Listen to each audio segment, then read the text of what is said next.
Hi guys, ഇന്ന് കക്കയിറച്ചി റോസ്റ്റിൻ്റെ റെസിപ്പിയാണ്. അപ്പോൾ ഇതുപോലെ ട്രൈ ചെയ്യാത്തവരുണ്ടെങ്കിൽ തീർച്ചയായിട്ടും ചെയ്ത് നോക്കണം. വളരെ ടേസ്റ്റിയാണിത്. ഇതിനായിട്ട് ഞാൻ 1/2 കിലോ കക്കയിറച്ചിയാണ് എടുത്തിരിക്കുന്നത്. ഇത് നന്നായിട്ട് വാഷ് ചെയ്ത് വെച്ചിട്ടുള്ളതാണ്. 1/4 ടീസ്പൂൺ മഞ്ഞൾപ്പൊടി, 1 ടീസ്പൂൺ ഉപ്പ്, 1 ടീസ്പൂൺ ചതച്ച കുരുമുളക്, 5-6 വെളുത്തുള്ളി ചതച്ചതും ചെറിയൊരു കഷ്ണം ഇഞ്ചി ചതച്ചതും 1/4 കപ്പ് വെള്ളവും ചേർത്ത് നന്നായിട്ടൊന്ന് മിക്സ് ചെയ്ത് ഇത് നമുക്കൊന്ന് വേവിച്ചെടുക്കണം.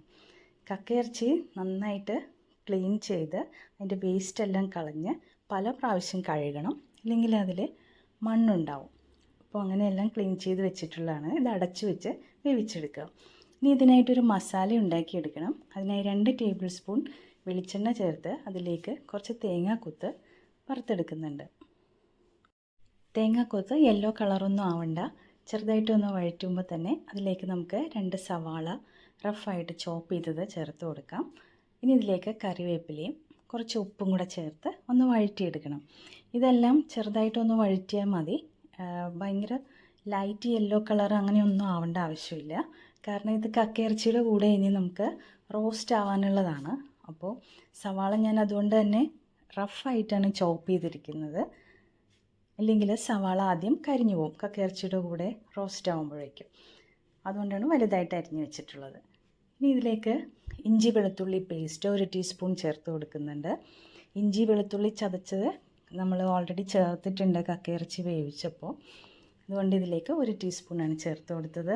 ഇതിൻ്റെ എല്ലാം പച്ചമണം മാറിക്കഴിയുമ്പോൾ 1 ടേബിൾ സ്പൂൺ മുളക് പൊടി, 1/4 ടീസ്പൂൺ മഞ്ഞൾപ്പൊടി, പെരുംജീരകം പൊടിച്ചത് 1/4 ടീസ്പൂൺ, കുരുമുളക് 1/4 ടീസ്പൂൺ, 1/4 ടീസ്പൂൺ ഗരം മസാല, ഇത്രയും ചേർത്ത് നന്നായിട്ടൊന്ന് ഈ പൊടികളെല്ലാം ഒന്ന് മൂത്ത് വരുന്നത് വരെ നന്നായിട്ടൊന്ന് ഇളക്കി കൊടുക്കുക. പൊടികളെല്ലാം നന്നായി മൂത്ത് വരുമ്പോൾ നമ്മൾ വേവിച്ച് മാറ്റി വെച്ചിരുന്ന കക്കയിറച്ചി ഇതിലേക്ക് ചേർത്ത് കൊടുക്കുക. കക്കയിറച്ചിയിൽ വെള്ളം ഉണ്ടെങ്കിൽ നന്നായിട്ടൊന്ന് വറ്റിച്ചെടുക്കണം.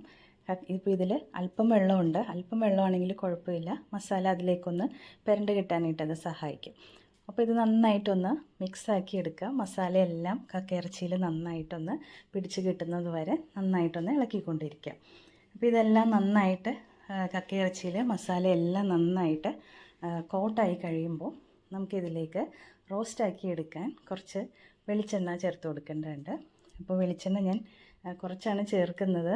നന്നായിട്ട് ചേർത്ത് കൊടുക്കുന്നതാണ് ഇതിൻ്റെ ടേസ്റ്റ്. പിന്നെ കുറച്ച് കറിവേപ്പിലയും കൂടെ ചേർത്ത് നന്നായിട്ട് ഇളക്കിക്കൊണ്ടേയിരിക്കണം. പിന്നെ കുറച്ച് നേരം കണ്ടിന്യൂസ് ആയിട്ട് ഇളക്കിക്കൊണ്ടേയിരിക്കണം. ഇതെല്ലാം കക്കയിറച്ചി എല്ലാം നന്നായിട്ടൊന്ന് പൊട്ടാൻ തുടങ്ങും. ഓരോന്നും പൊട്ടുന്ന ശബ്ദം കേൾക്കാം. അപ്പോൾ നന്നായിട്ടൊന്ന് റോസ്റ്റായി വന്നു കഴിയുമ്പോൾ നമുക്ക് തീ ഓഫ് ചെയ്ത് അതിലേക്ക് കുറച്ച് കുരുമുളക് പൊടിയും ഗരം മസാലയും ചേർത്ത് കൊടുക്കുന്നുണ്ട്. 1/4 ടീസ്പൂണിൽ താഴെയാണ് ചേർത്തിട്ടുള്ളത്. ഇതൊരു ഫ്ലേവറിന് വേണ്ടിയിട്ട്, നല്ലൊരു സ്മെല്ലൊക്കെ വരാൻ വേണ്ടിയിട്ട് ചേർത്തതാണ്.